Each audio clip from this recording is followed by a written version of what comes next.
1997 की शुरुआत में पूरी दुनिया की नजरें आसमान पर टिकी हुई थी। एक रेयर और चमकता हुआ मेहमान हेल-बुक कॉमेट, आप इसे मीटियोर भी कह सकते हैं, धरती के इतने करीब से गुजर रहा था कि वो नंगी आंखों से साफ दिखाई दे रहा था। लोग इसे एक खूबसूरत कुदरती नज़ारा मान रहे थे, लेकिन उसी दिन सैन डिएगो के एक पॉश इलाके में रैंचो सेंटा फे के एक 9200 स्क्वायर फुट मैंशन के अंदर कहानी कुछ और ही चल रही थी। वहां रहने वाले 39 लोगों के लिए ये कॉमेट कोई नज़ारा नहीं बल्कि एक मार्कर था, एक डिवाइन सिग्नल जो ये कह रहा था कि उनका इस धरती पर वक्त खत्म हो चुका है। 26 मार्च 1997 की दोपहर पुलिस को एक फ़ोन कॉल आता है। जब ऑफिसर उस मेंशन के अंदर दाखिल होते हैं तो उनका सामना एक ऐसे नज़ारे से होता है जो शायद ही किसी ने पहले देखा हो। मेंशन के कमरों में 39 लाशें बिछी हुई थी, कोई खून खराबा नहीं, कोई अफरा तफरी नहीं। सब कुछ इतना ऑर्गेनाइज्ड और स्टेज था, अगर आप भी वो नज़ारा देखते तो आपकी भी रूह कांप जाती। हर किसी ने आइडेंटिकल काली फुल स्लीव शर्ट और स्वेट पैंट पहनी थी। हर पैर में brand new black and white night ticket sneakers थे और हर चेहरे और टॉर्सो पर एक पर्पल शॉल यानी बैगनी कपड़ा ढका हुआ था। हैरानी की बात यह थी कि कोई कत्लेआम नहीं था, उनके लिए एक ग्रेजुएशन थी। इन लोगों का मानना था कि उनका जिस्म सिर्फ एक व्हीकल या एक कंटेनर है जिसे छोड़कर उन्हें उस स्पेसक्राफ्ट में सवार होना है जो हेल-बुक कॉमेट यानी कि मीटियोर के पीछे छुपा हुआ है। ये कहानी है हेवेंस गेट की, एक ऐसा साइबर सेक्ट जिसने टेक्नोलॉजी और स्पिरिचुअलिटी को मिलाकर मौत का एक ऐसा रास्ता चुना जो आज भी दुनिया के लिए एक डिस्टर्बिंग पहेली है। कैसे कुछ सक्सेसफुल वेब डेवलपर्स और समझदार लोग एक ऐसे रास्ते पर चल पड़े जहां से वापसी का कोई दरवाजा नहीं था। मैं हूं आपका होस्ट नितिन और आज हम उस अंधेरी गली में दाखिल होंगे जहां मौत को सेल्वेशन यानी मोक्ष का नाम दिया गया है। Or in old language, a couple thousand years ago, disciples, those who are trying to prepare themselves for entry into the evolutionary level above human, synonymous with the kingdom of God, the kingdom of heaven.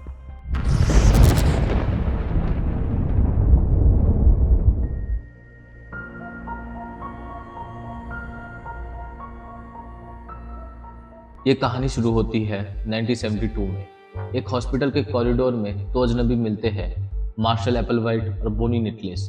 एप्पलवाइट एक music professor था और बोनी एक registered nurse.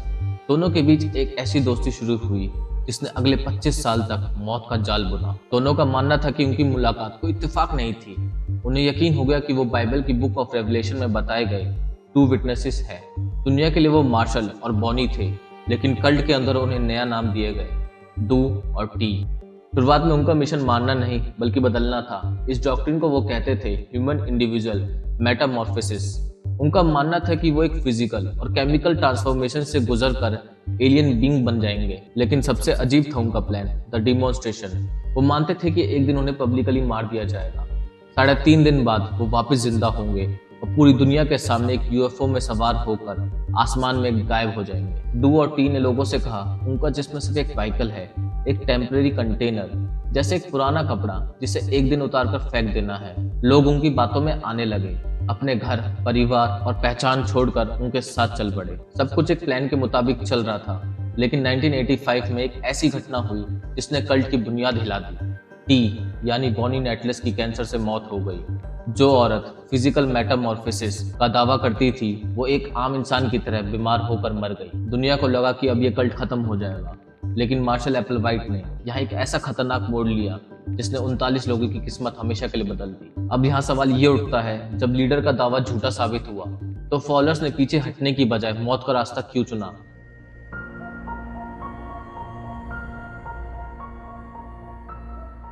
$1985 का साल, cult की बुनियाद हिल चुकी थी। बोनी नेटलेस यानी टी की कैंसर से मौत हो गई। ये वही टी थी जिसने कहा था कि वो कभी नहीं मरेगी, बल्कि उसका जिस्म एक एलियन में बदल जाएगा। लेकिन वो एक आम इंसान की तरह बीमार हुई और दम तोड़कर मर गई।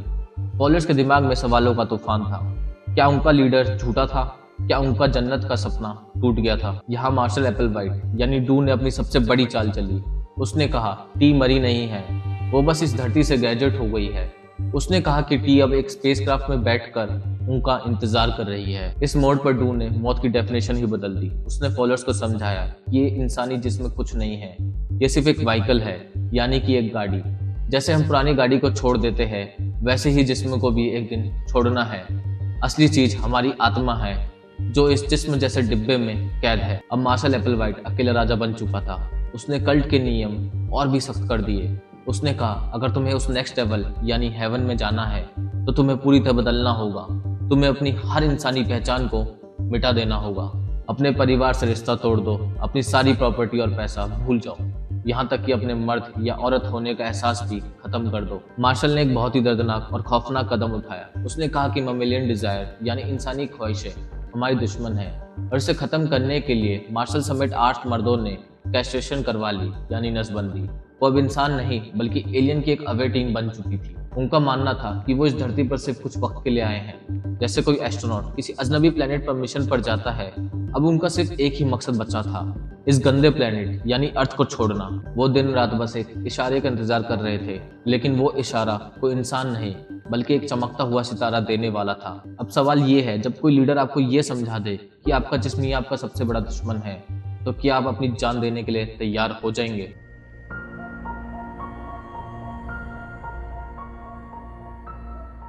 इमेजिन कीजिए एक बहुत ही शानदार और बड़ा मैंशन सैन डिएगो के रैंचो सेंटा फे इलाके में, जहाँ बड़े बड़े अमीर लोग रहते हैं। बाहर से देखने पर सब कुछ शांत और सुकून भरा लगता है, लेकिन उस 9200 स्क्वायर फुट के बंगले के अंदर जिंदगी किसी हॉरर फिल्म से कम नहीं थी। वहां रहने वाले लोग इंसान नहीं बल्कि रोबोट्स बन चुके थे। मार्शल एप्पलवाइट ने उनकी जिंदगी को इतना ज्यादा कंट्रोल कर लिया था कि उनका हर एक कदम घड़ी की सुइयों से बंधा हुआ था। वहां का डेली शेड्यूल इतना अजीब और सख्त था कि सुनकर दिमाग सुन हो जाए। नहाने का वक्त ठीक 5:57 PM, प्रोटीन शेक पीने का वक्त एग्जैक्टली 6:36 PM, बेड पर जाने का वक्त पूरे 9:54 PM। ये कोई डिसिप्लिन नहीं था बल्कि ये दिमाग को कब्जे में करने का एक तरीका था।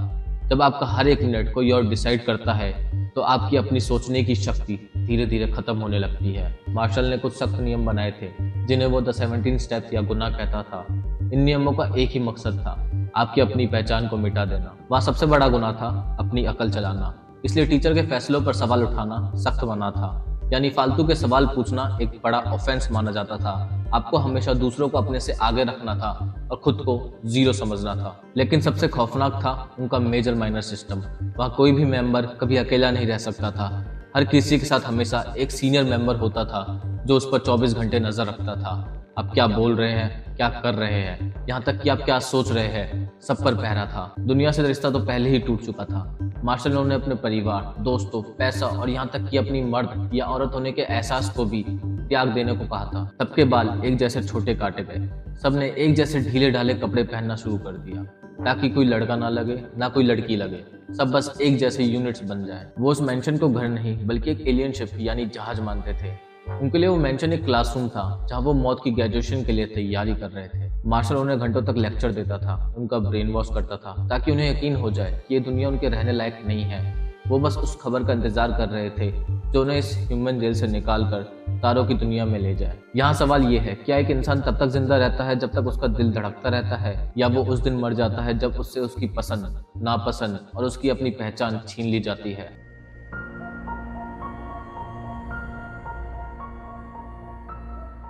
उस टाइम के 90s के दौर को याद कीजिए जब इंटरनेट नया नया आया था। लोग अभी सिर्फ वर्ल्ड वाइड वेब का नाम सुन रहे थे।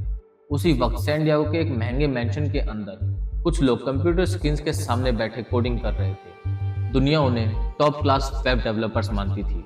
उनकी कंपनी का नाम था हायर सोर्स। ये लोग कोई आम कल्ट मेंबर नहीं थे, ये प्रोफेशनल थे, वक्त के पक्के थे और टेक्नोलॉजी में इतने आगे थे कि बड़े बड़े लोग हैरान रह जाए। इनका काम और इनकी पहचान हायर सोर्स एक one stop shop web agency थी। इनका काम सिर्फ वेबसाइट बनाना नहीं था, ये सिस्टम एनालाइज और मल्टीमीडिया एप्लीकेशन में भी एक्सपर्ट थे। ये लोग मिड 90s के उस जमाने में जावा, विजुअल बेसिक, SQL और C++ जैसे मुश्किल प्रोग्रामिंग लैंग्वेज का इस्तेमाल कर रहे थे। सबसे हैरानी की बात ये थी कि ये लोग SEO, सर्च इंजन ऑप्टिमाइजेशन में माहिर थे।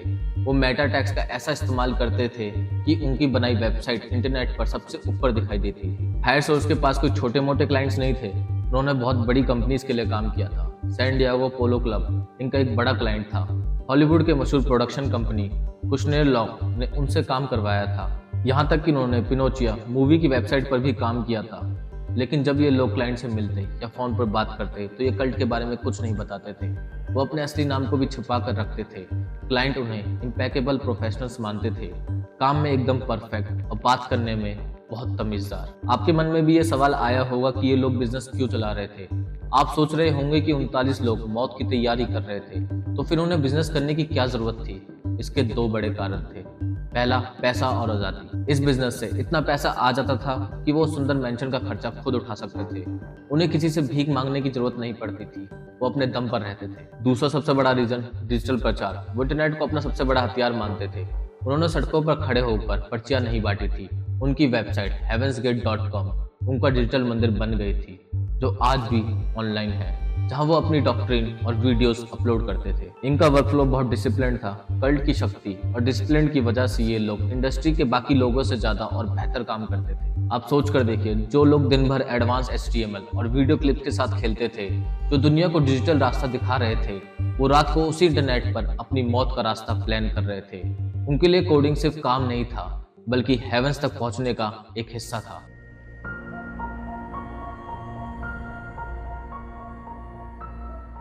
अब 1996 का साल खत्म हो रहा था। मीडिया में एक खबर आग की तरह फैल गई थी। हेल-बुक कॉमेट धरती की तरफ बढ़ रहा है। दुनिया भर के साइंटिस्ट इसे सेंचुरी का सबसे बड़ा धूमकेतु कह रहे थे। लेकिन उस बड़े मेंशन के अंदर मार्शल एप्पलवाइट यानी डू के लिए ये सिर्फ एक एस्ट्रोनॉमिकल इवेंट नहीं था। उसने अपने फॉलोअर्स से कहा था कि ये वही मार्कर है जिसका वो सालों से इंतजार कर रहे थे। You recognize that is in your head. Then I can be your shepherd. My older member can be your senior shepherd. You can follow us, but you cannot stay here and follow us. You would have to follow quickly. अब यहाँ ये सवाल आता है, उन्होंने hello-book comet को ही क्यों चुना? अब आपको याद होगा कि स्टार्टिंग में मैंने आपको मार्शल की एक साथी बोनी नेटलेस के बारे में बताया था, जो कैंसर से मर गई थी। मार्शल ने उन्हें यकीन दिला दिया था कि इस चमकते हुए कॉमेट के पीछे एक बहुत बड़ा स्पेसक्राफ्ट यानी अंतरिक्ष यान छुपा हुआ है। उसका कहना था कि उस जहाज में बोनी नेटलेस यानी टी सवार है, जो उन्हें नेक्स्ट लेवल पर ले जाने के लिए वापस आई है। उस वक्त इंटरनेट पर एक अफवाह भी फैली थी कि कॉमेट के पीछे एक अजीब सी चीज दिखाई दे रही है। एप्पलवाइट ने इसी अफवाह को अपना सबसे बड़ा सबूत बना लिया। उनके लिए अब ये नाउ और नेवर वाला मूवमेंट था। उन्हें लग रहा था कि अगर इस बार ये एग्जिट विंडो छूट गई तो वो हमेशा के लिए इस रिसाइकल बिन यानी धरती पर फंस जाएंगे। मार्च 1997 के आखिरी हफ्ते में मौत का ये खेल शुरू हुआ।